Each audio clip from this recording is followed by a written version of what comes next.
Dumbledore conducted their last few lines with his wand, and when he finished, he was one of the ones who clapped loudest.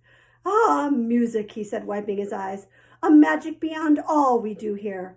And now, bedtime. Off you trot. The Gryffindor first years followed Percy through the chattering crowds, out of the great hall and up the marble staircase. Harry's legs were like lead again, but only because he was so tired and full of food. He was too sleepy even to be surprised that the people in the portraits along the corridors whispered and pointed as they passed, or that twice Percy led them through doorways hidden behind sliding panels and hanging tapestries.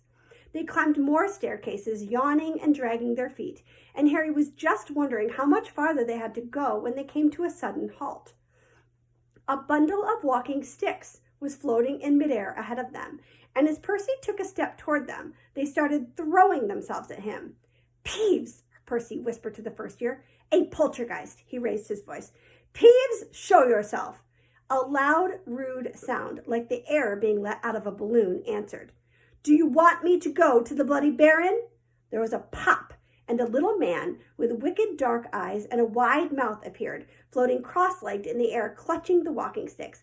Ooh, he said with an evil cackle. Icky firsties, what fun! He swooped suddenly at them. They all ducked. Go away, Peeves, or the Baron will hear about this. I mean it, barked Percy. Peeves stuck out his tongue and vanished, dropping the walking sticks on Neville's head. They heard him zooming away, rattling coats of armor as he passed. You want to watch out for Peeves, said Percy as they set off again. The Bloody Baron's the only one who can control him. He won't even listen to us prefects. Here we are. At the very end of the corridor hung a portrait of a very fat woman in a pink silk dress. Password, she said. Caput Draconis, said Percy, and the portrait swung forward to reveal a round hole in the wall. They all scrambled through it. Neville needed a leg up, and found themselves in the Gryffindor common room, a cozy round room full of squashy armchairs. Percy directed the girls through one door to their dormitory, and the boys through another. At the top of a spiral staircase, they were obviously in one of the towers, they found their beds at last. 5 four-posters hung with deep red velvet curtains.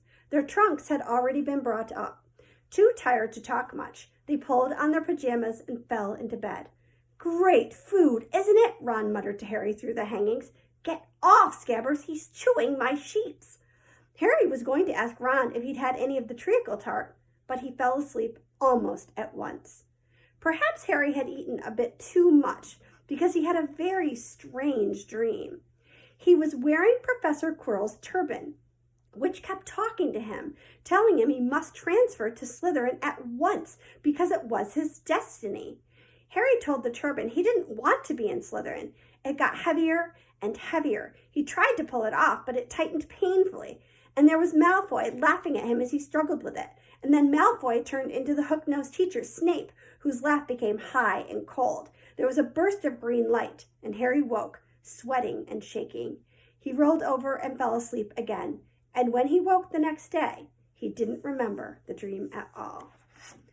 Okay, friends, tomorrow we'll read Chapter 8, The Potions Master. Ooh, we meet Snape.